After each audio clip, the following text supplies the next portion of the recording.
It's on. It's lovely to see you again. I see more of you now than I did on the Transportation Committee. You do. I'm looking at you instead of being next to you. Well, good morning, Chairman Guerrera and Ranking Member Scribner and all my former fellow members. Thank you again for tolerating me and my abundance of testimony. I'm sure you've noticed that I've introduced a large number of transportation bills. Today you have 10 of them before you. I'm not going to go through all of them, and you heard 6 from me last week. And thank you for granting them all a hearing. I've submitted written testimony on most of them. So you will have that. If you want to refer to something, I am looking at a document called Testimony on Multiple Rail Bills, and that's what I'll be following.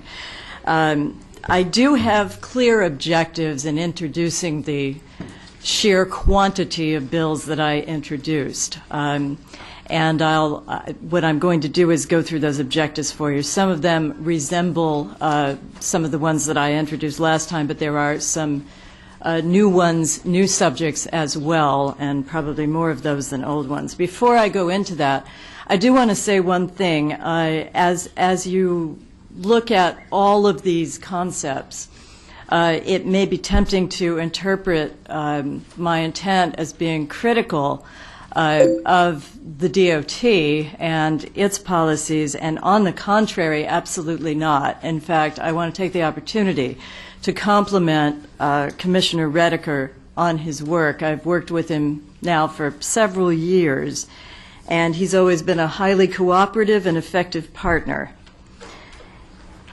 He's responsive and always thinks first of the people his agency serves. And as he sets objectives and implements plans, he looks to us for feedback on priorities and, of course, for funding. So I offer the proposals you have before you now in that spirit of collaboration.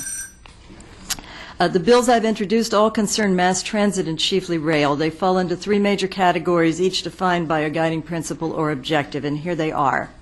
Number 1, we heard something about this last week, ensuring adequate funding for our transportation infrastructure needs. Estimates for those costs over the next few years range from anywhere from $3 billion to $5 billion.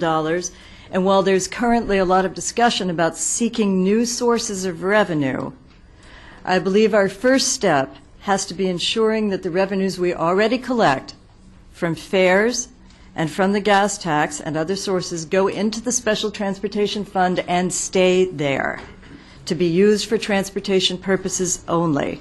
And only when we've achieved that should we be looking to other sources of revenue.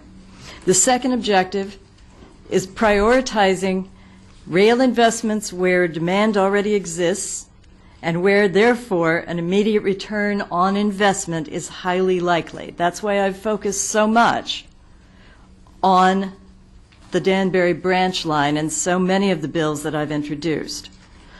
The projects that are related to upgrading and extending that line stand in very sharp contrast to the projects already underway in central Connecticut, like the busway and the high-speed rail line, where our projections about ridership are much more speculative. With the Danbury line, we know many of the commuters who now take the main New Haven line and the Harlem line would switch to the Danbury line if they were offered the same standard of service and frequency. And those in the extreme north who now drive down to the main line or drive, period, would take the train if it were available in their towns. Representative Sayers said earlier, it's not build it and they will come, they're already here. I've been saying that for a long time. Get on with it because they are already here and they're already taking the train. They just don't have the right train to take from their own town. The benefits for economic development, for congestion relief, for the environment, and for property values are clear, and I hope these bills will encourage the committee to move the Danbury line to the front of the priorities list and to treat its improvement with a greater sense of urgency. The final objective, we're getting to the end here, is improving the commuter experience and making mass transit a more attractive transportation alternative. I think we all share that goal of encouraging more use of mass transit. Commuting's very hard work, and the proposals that I've introduced here to improve the commuting experience cover parking availability and so on. We did that last time. But also Wi-Fi on Metro North. You have a write-up about that. Transit-oriented development on the Danbury line, foregoing fare increases when personal income is stagnating, and something that's timely and is getting a good deal of play right now, which is the extension of ticket validity for weekly and monthly tickets when there are service disruptions of 48 hours or more. And I do think that's the right thing to do. I hope the committee will acknowledge the pertinence of these three objectives to our current situation, and that you'll give serious consideration to the proposals for achieving them.